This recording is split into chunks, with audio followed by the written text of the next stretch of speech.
Hello, my friends.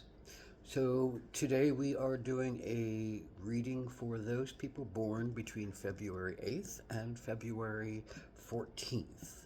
And this is the second reading that I have done. I will be doing one a week for the next 51 more weeks, 50 more weeks, to do an entire year of the astrology.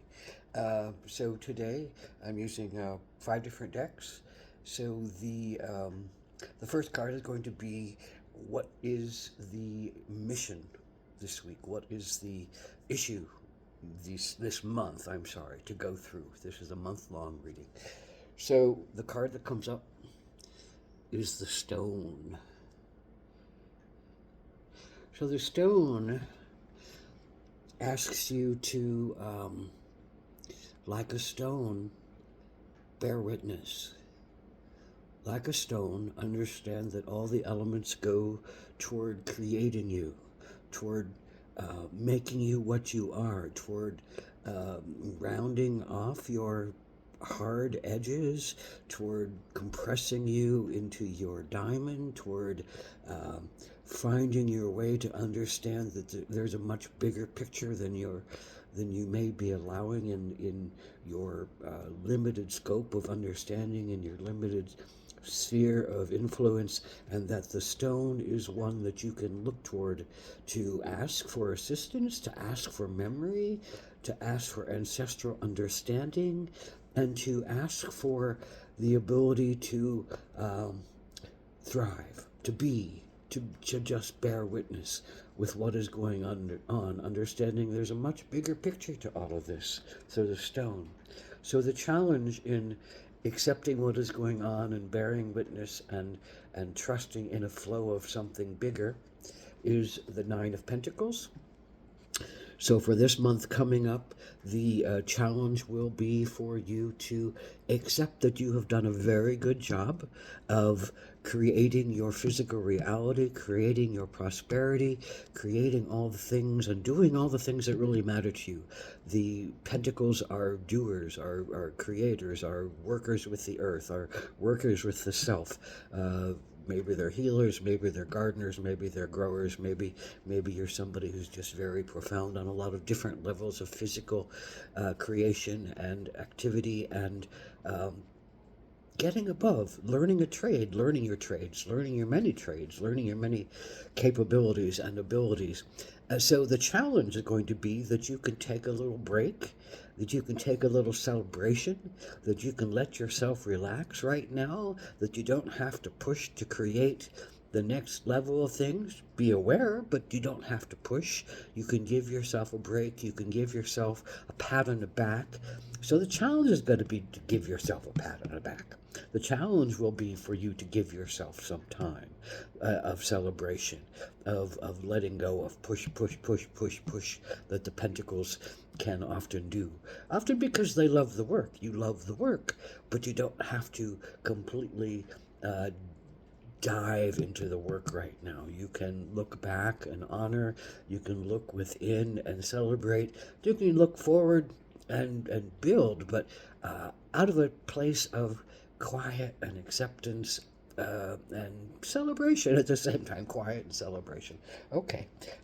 So that's the challenge. So the action you can take to help you right now is to understand that you've been in battle, to understand that maybe you feel like you've conquered some of the foes, the beings, the issues that have really plagued you. Your mind has really worked hard to cut through to clarity, but doesn't feel like a complete win for you. So the action here is to accept that you have not necessarily won the battle, won the war, but you've won the battle.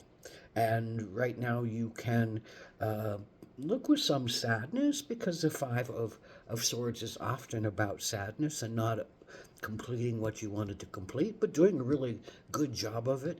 But looking at what you lost too is a very important thing. Maybe you've lost some friends that were meaningful to you, and it's not the end, but it's a good place to look at and look within and see if your fights were really the valiant fights that you wanted, and to see if you feel saddened by the outcome, and to see if other people are saddened by the outcome, because there's a sadness that goes with this card. So looking with sadness, at the same time, the helper that comes along for you is the otter, and the otter says, you got to play. You got to be like the otter. You have to jump in the water. You have to be frolicsome. You have to be sensual. You have to be sexual. You have to have a sense of family and play and joy and creativity, both on physical land and on watery lands or in relationships. So a sense of being in touch with your sensual side. Get in touch with your sensual side. Get in touch with your playful side. Get in touch with your vulnerable side. It's important to be vulnerable right now over this next month.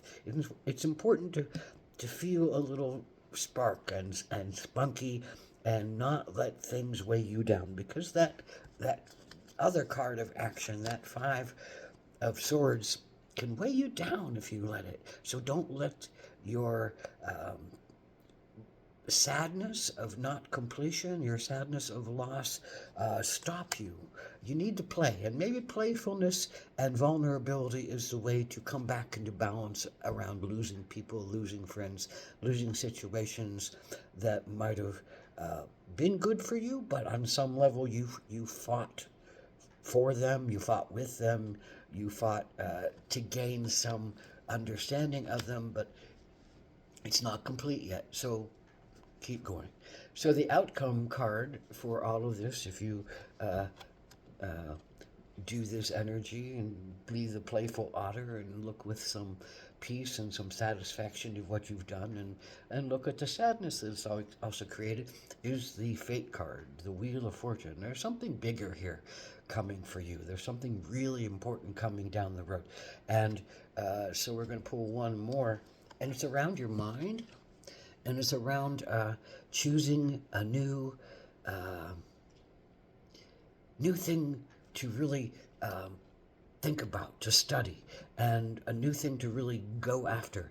And you have to remember when you're in this place that if it's the gold and the jewelry and the jewels that are tempting you, maybe you have lost your sense of purity and morality and sanctity and sacrifice that is needed. So don't give away your heart. Don't give away your purpose. Don't give away your love. Don't give away your soul in order to look at something new to do and some new way to think. So it's a clearing time. It's a clearing time, and it says you're going to be offered something really exciting, and be clear about what that means to you. Don't just jump into it like the sons or the pages, the foolish parts of self that don't really feel into them that clearly.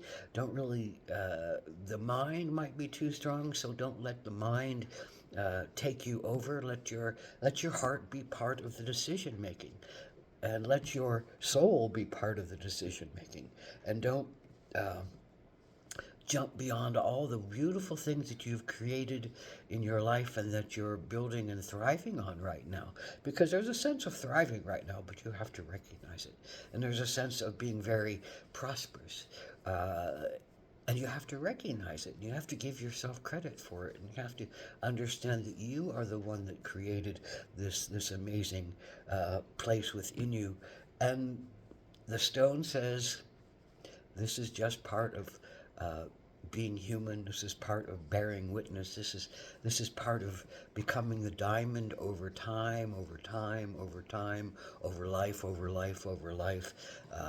Getting rid of the hardness, getting rid of the hard edges, getting rid of the fire that burns too hot and or the cold that burns too cold and doesn't give you any energy. It's about finding balance. And right now you're in a really deep pursuit of balance. So playfulness, joyfulness, looking with clarity at sadness, looking with clarity at the new options that are coming up in this next month, because something really exciting and sparking is going to come to you, and you have to decide whether that is something that feeds you or something that takes energy away from you.